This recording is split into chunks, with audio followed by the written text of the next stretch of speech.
Então, dando início à terceira parte da aula, pessoal, vou falar sobre os biomas tropicais.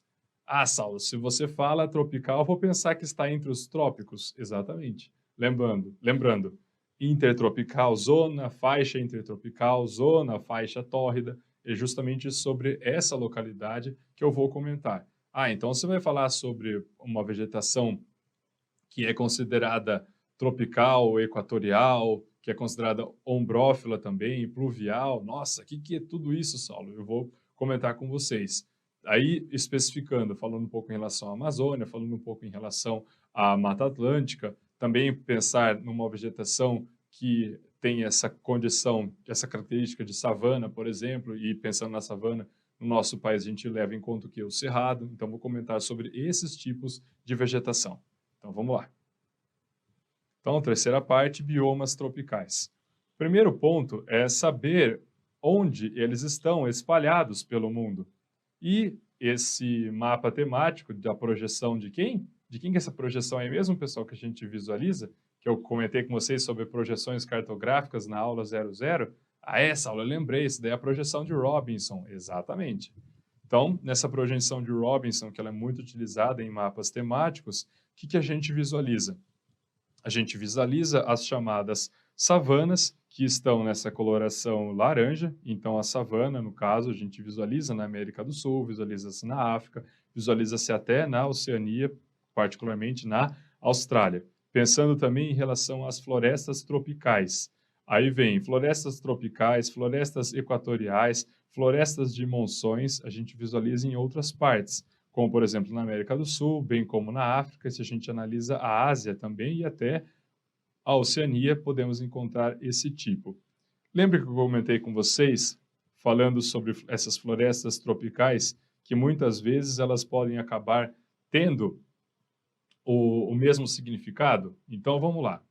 Se você visualiza floresta tropical, floresta equatorial, floresta de monções, floresta ombrófila, floresta pluvial, pessoal, leva tudo no mesmo pacote.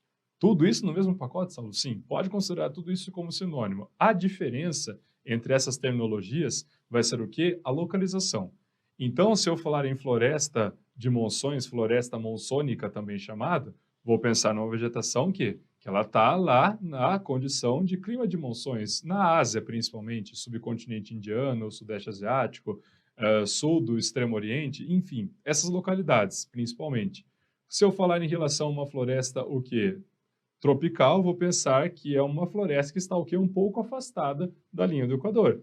E se eu pensar em relação à equatorial, vou pensar naquela floresta que está na linha do Equador. Então, é esse raciocínio que deve ter. Então, é pensar nas diferentes, o que é localidades. Saulo, você falou ainda floresta pluvial. Exato. Recebe esse nome, pessoal, porque é justamente uma condição que recebe o quê? Muita chuva.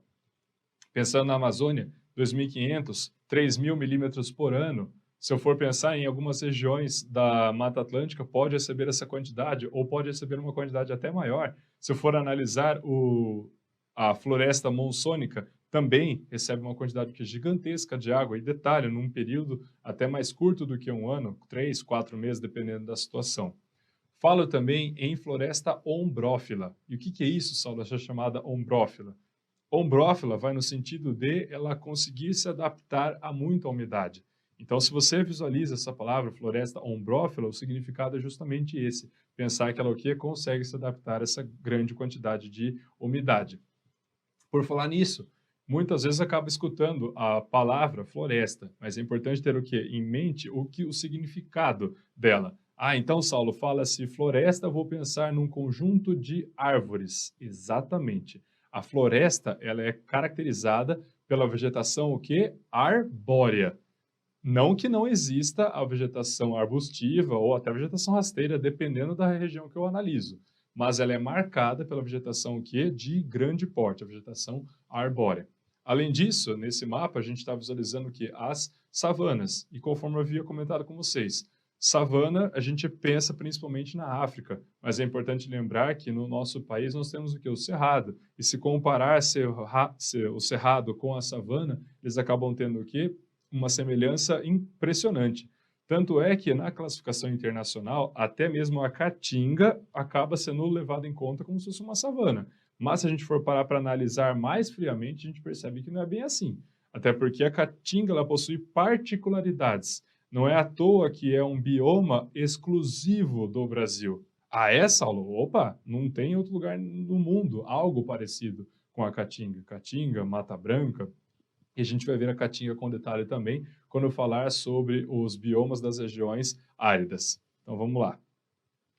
Então, primeiro, conforme eu disse, concentrar aí na faixa tropical, intertropical, zona tórrida, entre o Trópico de Câncer e o Trópico de Capricórnio, conforme eu havia comentado com vocês. Então, o que a gente fala? Tropical. O clima é considerado tropical, é considerado equatorial. Dependendo da situação, ele pode ser até considerado subtropical, tá, pessoal? Eu coloquei aqui os dois que acabam se destacando mais. E até porque o clima subtropical ele é considerado um clima de transição. Ele está entre o clima tropical e o clima que é considerado o quê? Temperado. O tamanho, predomínio arbóreo e arbustivo, mas na realidade é muito mais arbóreo, até porque, conforme eu comentei com vocês, fala-se na palavra floresta, precisa pensar no quê? No conjunto de árvores. Temperatura megatérmica. Ah, Saulo, você já havia comentado que acaba recebendo muito a radiação solar, até porque na região tropical do mundo, na zona intertropical, eu tenho grande incidência, correto? Radiação solar, heliófila, essiófila, Saulo, que acaba recebendo essa grande quantidade de radiação solar, ou ela até acaba se adaptando num período que recebe mais, recebe um pouco menos. A umidade, eu tenho espécies que são consideradas hidrófilas, tenho espécies que são consideradas higrófilas, e toma cuidado com essas duas palavras, pessoal. Muito cuidado mesmo, até porque, comentei com vocês, muda uma letra, é uma letra que muda. De D muda para G ou de G muda para D. É uma letra apenas que muda, mas o significado é diferente. Então, retomando. Hidrófila é porque fica o tempo todo na água. Higrófila é que é adaptado a um ambiente que tem o quê? Muita umidade. Muito cuidado. Depois, a folha. No caso, pensando em relação a essa condição tropical, eu tenho o quê?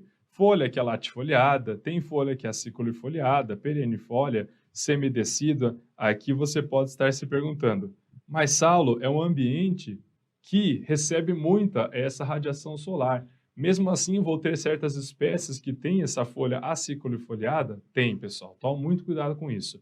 É claro que fala-se aciculifoliada, ela vai ser muito mais comum em regiões o quê? Em regiões temperadas, subtropicais, vai ser muito mais comum nessas áreas. Mas isso não significa que elas são exclusivas dessas áreas. Você pode encontrar uma vegetação, uma folha que tenha esse formato mais próximo possível de uma agulha também em uma condição que é considerada tropical. Então, pessoal, toma muito cuidado, porque muitas vezes a gente acaba caindo nessa armadilha. Fala-se latifoliada, pensa que em uma floresta tropical acabou, só é ali que existe. Ou ainda, fala-se aciculifoliada, não, vou estar numa região de média latitude, só vai ter em média latitude, não vai ter em outro lugar do planeta. Toma muito cuidado com isso.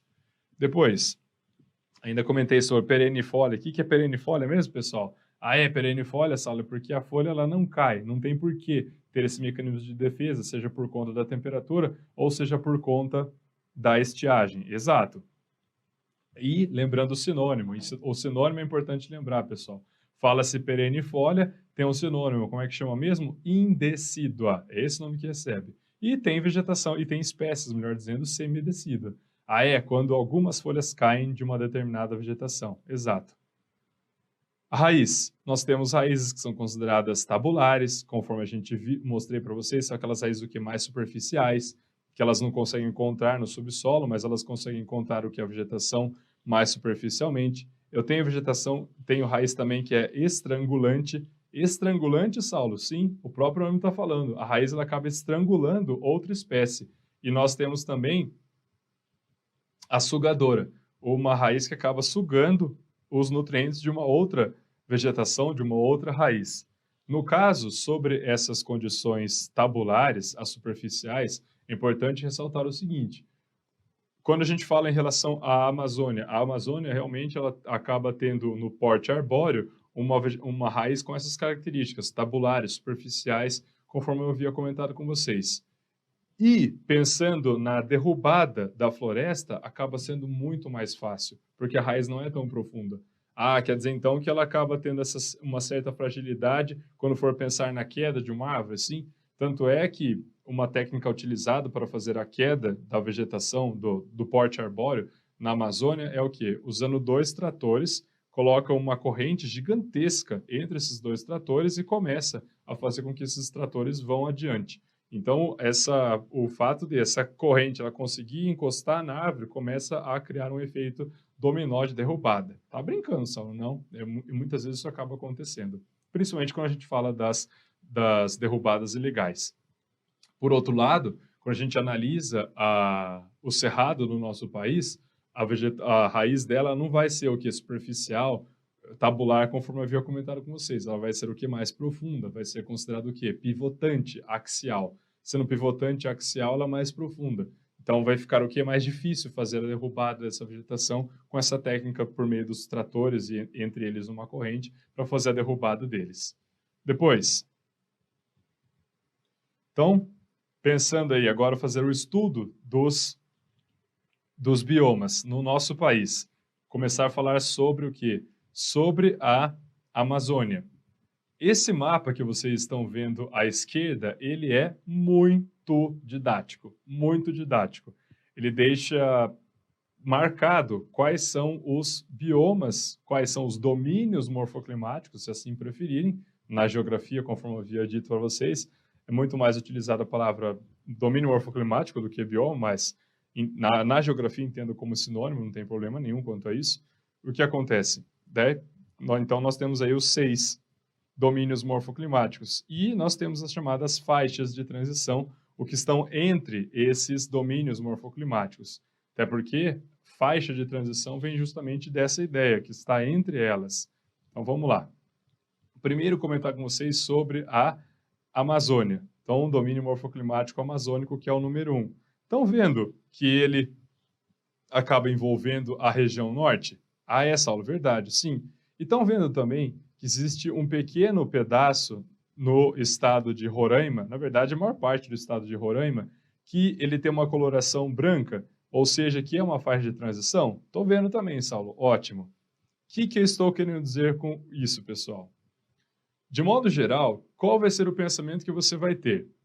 Falou Amazônia, eu vou pensar na região norte. Acabou. Regra geral, você deve levar esse raciocínio em conta mesmo. E, quando fala assim, a Amazônia legal, vai além da região norte.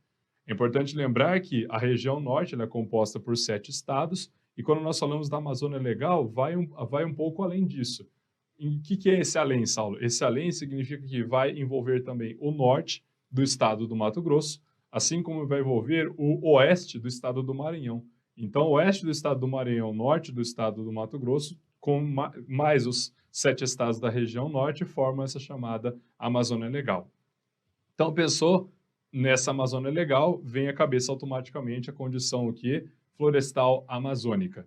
Mas é só isso? Não. É importante lembrar também que existe esse ponto que eu havia colocado para vocês, que é de faixa de transição.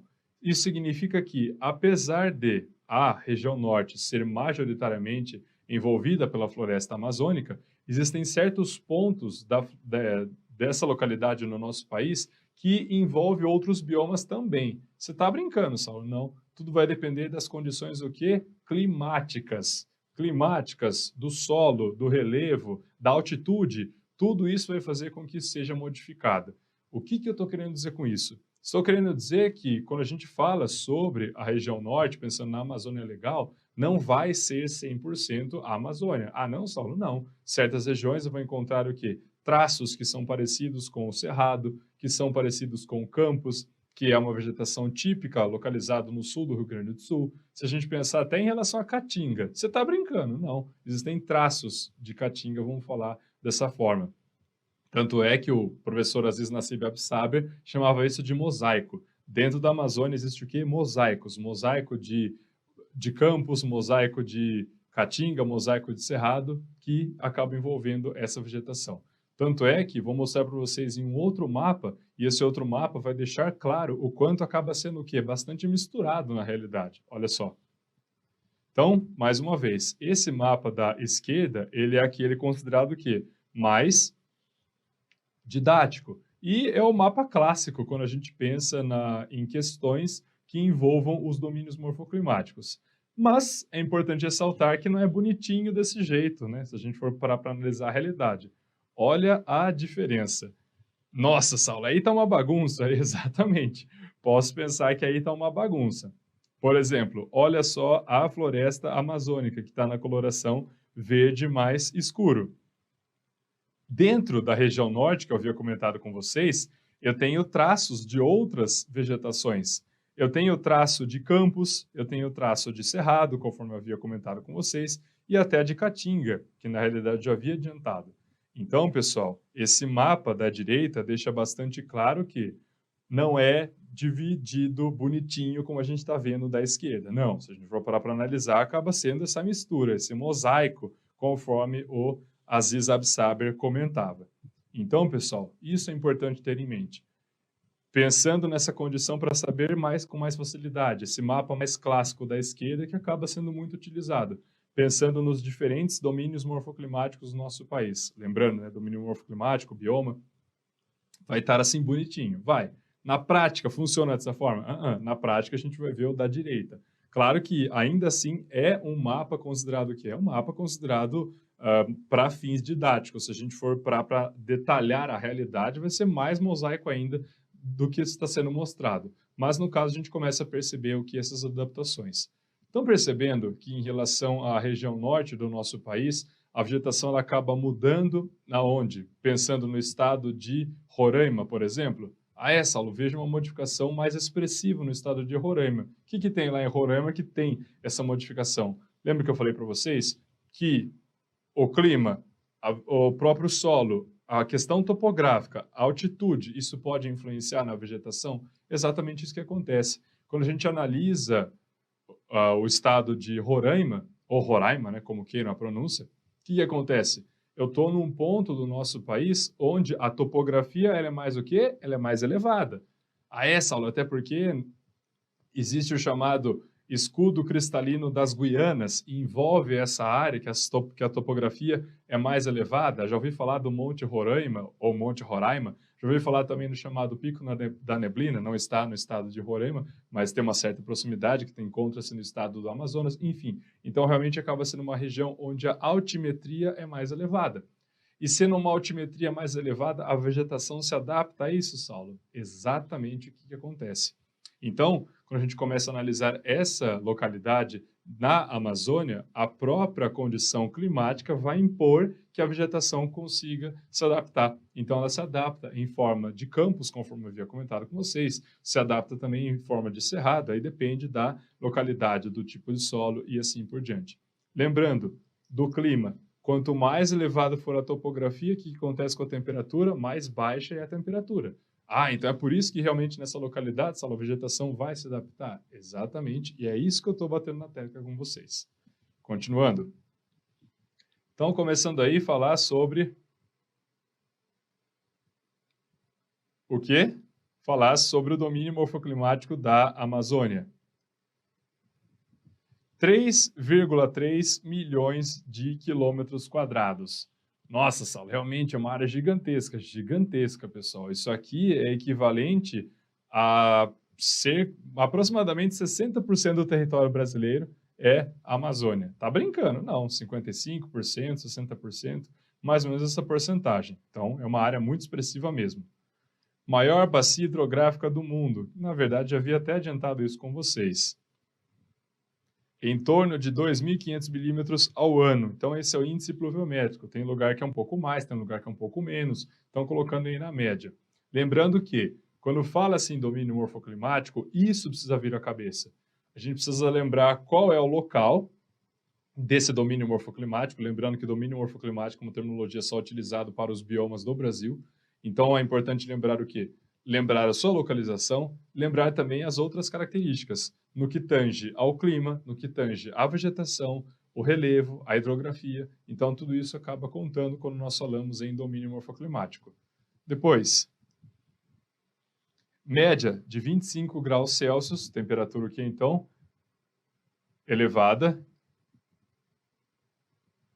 Baixa amplitude térmica. Ah, Saulo, você explicou isso quando você estava falando sobre climatologia. Exato, pessoal. O que é então a baixa amplitude térmica? Significa que ao longo de um ΔT, essa temperatura varia pouco. E é justamente isso que acontece, principalmente quando a gente analisa, ou nesse caso, né, pensando no domínio morfoclimático amazônico. Então a temperatura ela praticamente não varia ao longo do ano. Claro que pode acontecer uma variação ou outra por meio da friagem, por exemplo, que é a queda brusca da temperatura, mas, de uma maneira geral, realmente a variação dela vai ser o quê? Bem baixa.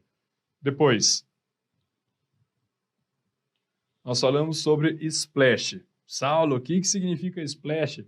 Splash eu lembro, aquele brinquedo que tinha, que jogava um monte de água, também é um brinquedo em parques de diversões, mas quando nós falamos em relação a splash, ele tem uma outra conotação, então vamos lá para o entendimento. Splash significa o seguinte: pensando na Amazônia, o índice pluviométrico é bastante elevado, conforme a gente está vendo aí.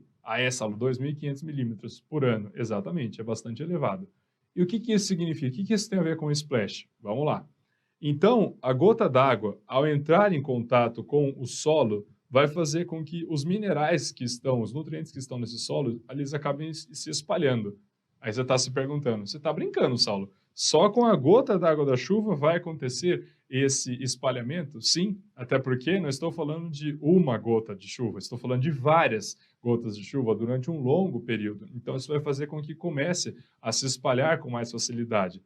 Se espalhando com mais facilidade, vai ficar mais fácil para a raiz pegar esses nutrientes, o quê? Que estão mais na superfície do que no subsolo. É por isso que, pensando no porte arbóreo da Amazônia, eu vou ter o quê? Raízes que são consideradas tabulares, que são consideradas superficiais. Não tem essa necessidade de chegar até o quê? Chegar até o subsolo. Então, isso é marcante quando nós falamos do splash. E na aula 03, que é sobre relevo, vocês vão perceber que, a partir do splash, existe o quê? Uma potencialização dele. Então, eu começo a pensar no espalhar os minerais por meio do splash, mas isso pode começar a aumentar, criando o quê? Criando um fluxo de água maior, que vai retirar esses minerais e nutrientes do solo também. Saulo, quando nós falamos em relação ao splash, depois uma potencialização dele, seria o quê? Seria uma percolação da água, quando a água começa a passar, lixiviação, que acaba sendo uma terminologia bastante utilizada, ravinamento, até chegar em vossoroca, que é uma quantidade gigantesca que está sendo retirado ao ponto de formar um buraco que atinge o lençol freático. Mas isso daí a gente guarda para a aula 03, que é sobre relevo. Então, novamente, o splash vai ser esse fato. Então, teve contato com o solo, começou a espalhar, não tem por que a raiz atingir o quê? Grandes profundidades. Depois, solo podizólico. O que é isso, Saulo, um solo podizólico? Um solo podizólico significa que é um solo bastante ácido. E isso acontece na Amazônia? Acontece. Lembra que eu comentei com vocês, na aula 01, climatologia, que toda chuva é ácida, não tem exceção? A diferença vai ser se ela vai ser mais ácida ou menos ácida. Então, pH 7 ou pH neutro, abaixo de 7 é considerado o quê? Ácido. Então, quanto mais perto possível do zero, mais ácido vai ser esse pH. No caso, pensando na Amazônia, já que tem uma quantidade gigantesca de chuva, então isso vai contribuir para fazer com que o solo ele acabe ficando cada vez mais ácido. Diante disso, você já começa a pensar no seguinte: espera um pouco, Saulo. Se você está falando para a gente que o solo ele acaba tendo uma elevada acidez, esse chamado solo podizólico, então eu posso concluir que o solo da Amazônia ele vai ser considerado mais pobre quando comparado com o solo que tem uma grande fertilidade. Exato. Até porque, se a gente for parar para analisar, na Amazônia, somente em torno de uns 10, 15% aproximadamente, que vai ser considerado um solo fértil. O restante, o quê? O restante não. Ele é considerado mais ácido, então ele é considerado mais infértil. Aí você pode se perguntar também, mas como? Como tendo um solo que é mais ácido, mesmo assim eu consigo ter uma floresta exuberante, como é o caso da Amazônia. Então, diante disso, a gente já começa a perceber que essa exuberância que a Amazônia oferece não é por conta do seu solo, é por conta da radiação solar e é por conta do elevado índice pluviométrico. Então, se não tivesse um raio solar incidindo perpendicularmente nessa área, Se não tivesse uma grande umidade por meio da evapotranspiração da vegetação, por meio da evaporação do recurso hídrico que ali possui, até porque é a maior bacia hidrográfica do mundo, realmente não iria ter essa condição que eu estou comentando com vocês de grande porte de vegetação, uma vegetação que é densa, uma vegetação bastante biodiversa. Estão percebendo, mais uma vez, o quanto o clima acaba determinando essa condição de vegetação? Depois, predomínio de depressões. Isso é importante lembrar. Saulo, pensando em depressão, vou falar em relação ao relevo. Então, depressão é uma localidade que eu estou, que aquilo que está no meu entorno é mais elevado. E uma depressão também é um local que sofre mais remoção do que deposição. Exatamente. Lembrando, predomínio não significa que apenas existe depressão na Amazônia, até porque comentei agora há pouco com vocês, falando em Amazônia, ao norte da Amazônia tem o quê? O Planalto das Guianas. Ou ainda pensando ao longo do curso do Rio Amazonas é o quê? É mais planície. E o restante das áreas, a gente vai pensar em relação a essas depressões. Quando fala-se do domínio morfoclimático da Amazônia, pensando na vegetação, é importante lembrar, pessoal, de uma escada. Escada, Saulo? Exatamente. Você vai pensar em uma escada. Então, no primeiro degrau, o que vai acontecer? Vai ser aquela localidade onde fica o tempo todo alagada. Se está o tempo todo alagada, como chama o tipo de vegetação que fica o tempo inteiro alagada? Hidrófila. Vai pensar em água. Hidrófila. Hidro, você pensa em água. Então, hidrófila, que é a Vitória Régia, no caso. Então, nessa localidade é chamada de Mata de Igapó. Também já vi na literatura Mata de Caigapó, mas realmente o nome Igapó é mais comum.